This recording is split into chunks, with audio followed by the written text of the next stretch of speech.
Salam Pancasila.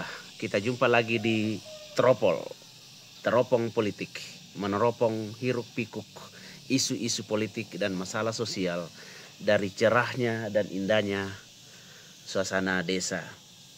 Ya, kawan-kawan, hari ini kita akan mencoba membahas hal yang ringan, tetapi hal ini juga sebenarnya menguras emosi publik tentang apa yang sering kita dengar di media sosial atau di perbincangan yang dilakukan oleh para intelektual politik ataupun para aktivis politik.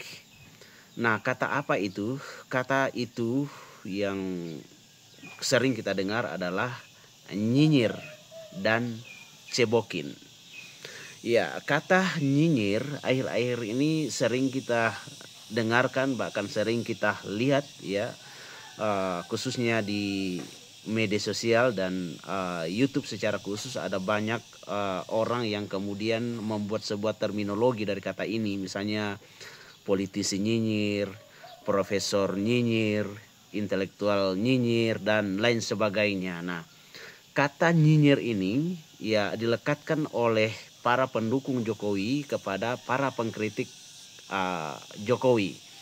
Ya, para pengkritik Jokowi disebut nyinyir karena menurut para pendukung Jokowi bahwa mereka yang nyinyir ini adalah mereka yang tidak menerima kekalahan, mereka yang gagal move on, dan mereka yang sudah kehilangan akal sehat. Itu menurut mereka. Dan ada beberapa tokoh yang sering mereka sebut sebagai profesor nyinyir ataupun intelektual nyinyir. Sebut saja misalnya Profesor Amin Rais, ya, lalu kemudian Profesor Mahfud MD, lalu kemudian ada Profesor Ikrar Nusabakti yang akhir-akhir ini sering sekali diperdebatkan sebagai profesor nyinyir.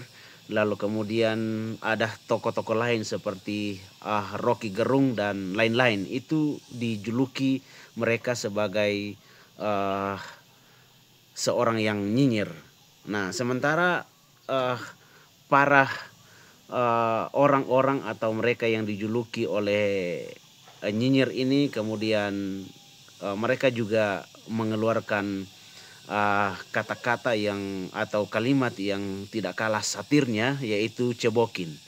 Ya, mereka yang disebut mereka sebagai tukang cebok adalah mereka yang kemudian ada di pihak Jokowi, yang mencoba untuk selalu mengungkapkan tentang kebaikan-kebaikan Jokowi. Ya, mereka yang menganggap bahwa Jokowi itu tidak ada kesalahannya, bahwa Jokowi itu adalah pemimpin yang hebat, bahwa Jokowi itu adalah pemimpin yang sudah berhasil membawa Indonesia menjadi lebih baik.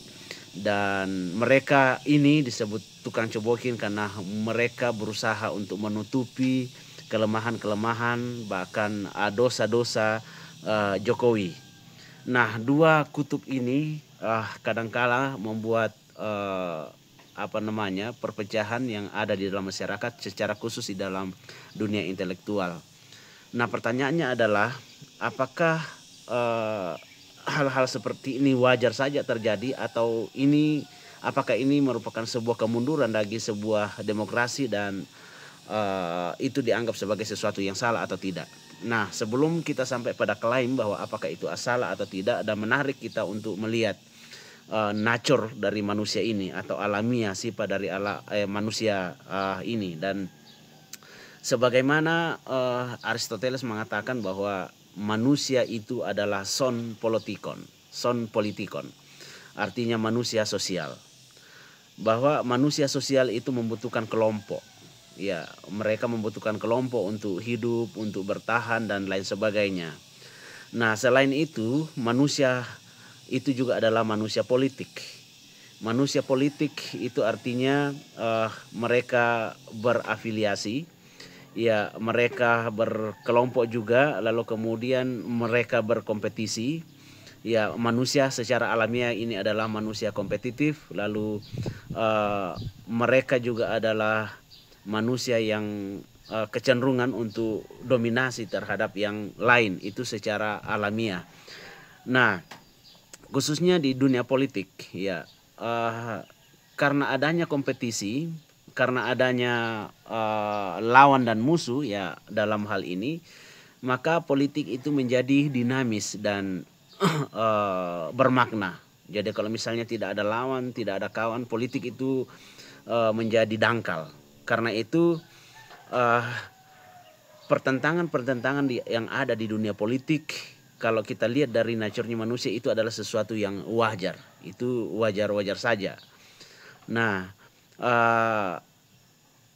pertentangan-pertentangan juga itu kalau kita lihat di dalam sebuah masyarakat, ya dengan adanya pertentangan yang secara alamiah itu terbentuk, maka membuat masyarakat itu menjadi dinamis dan menjadi maju, ya menjadi berkembang. Jadi kalau misalnya dalam sintesanya Hegel bahwa adanya antitesa dan sintesa itu, ya tesa dan antitesa menyebabkan adanya sintesa.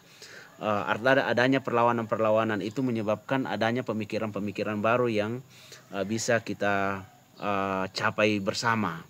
Bahkan juga dengan adanya pengkritik, ya itu kita bisa melihat siapakah kita ini, karena pengkritik yang objektif atau kawan yang paling objektif adalah pengkritik.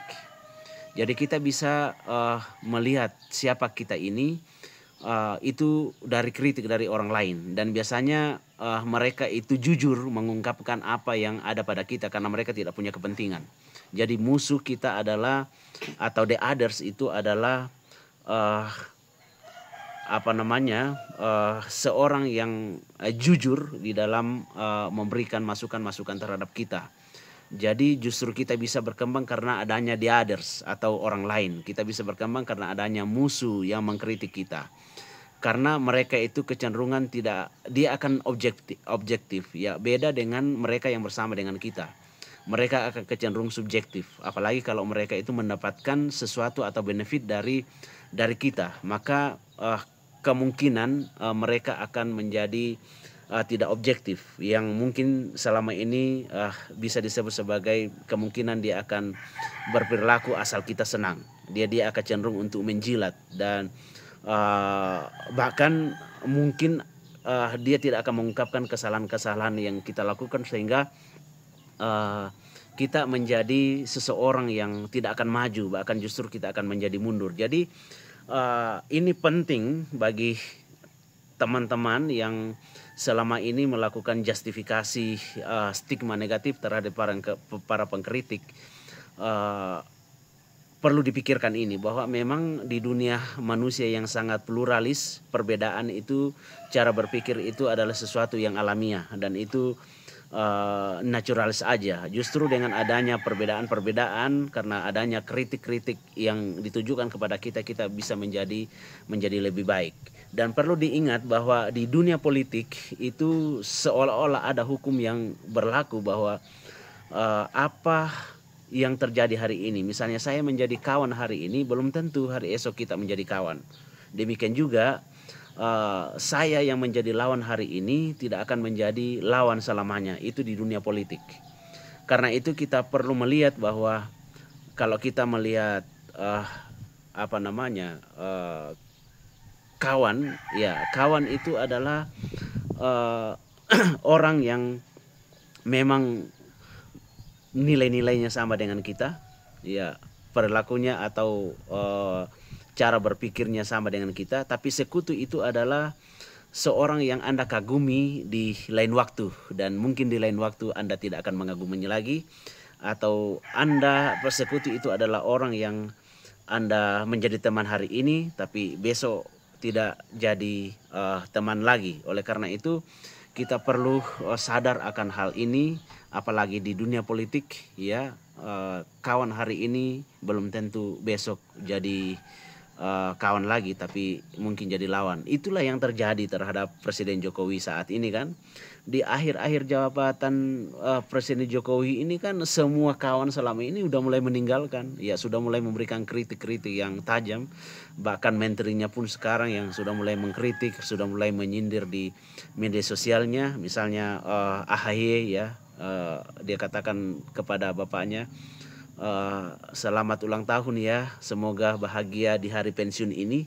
Ya, itu ditujukan ke siapa? Demikian juga dengan Pak SBY yang juga mengatakan bahwa pemimpin itu tidak boleh berselingkuh dengan hukum dan lain sebagainya. Jadi kawan-kawan yang selama ini menjadi pendukung Jokowi atau pengkritik Jokowi, kita tetap bersaudara ya. Kita adalah satu tubuh, yaitu Indonesia. Yang menjadi musuh kita bersama adalah orang-orang atau negara luar yang mencoba untuk menghancurkan bangsa kita. Jadi kalau kita saling mengkritik satu dengan yang lain, ya lihatlah itu sebagai sebuah cara untuk kita memajukan peradaban kita. Karena itu jangan terlalu diambil hati ya. Jangan sampai adu jotos ya. Presiden Jokowi sudah akan berlalu dan mungkin akan berpindah dukungan ya. Kritik tajam itu penting untuk kita lakukan supaya kita menjadi lebih baik, menjadi lebih maju. Dan pengkritik yang objektif itu adalah musuh kita. Sahabat yang baik ya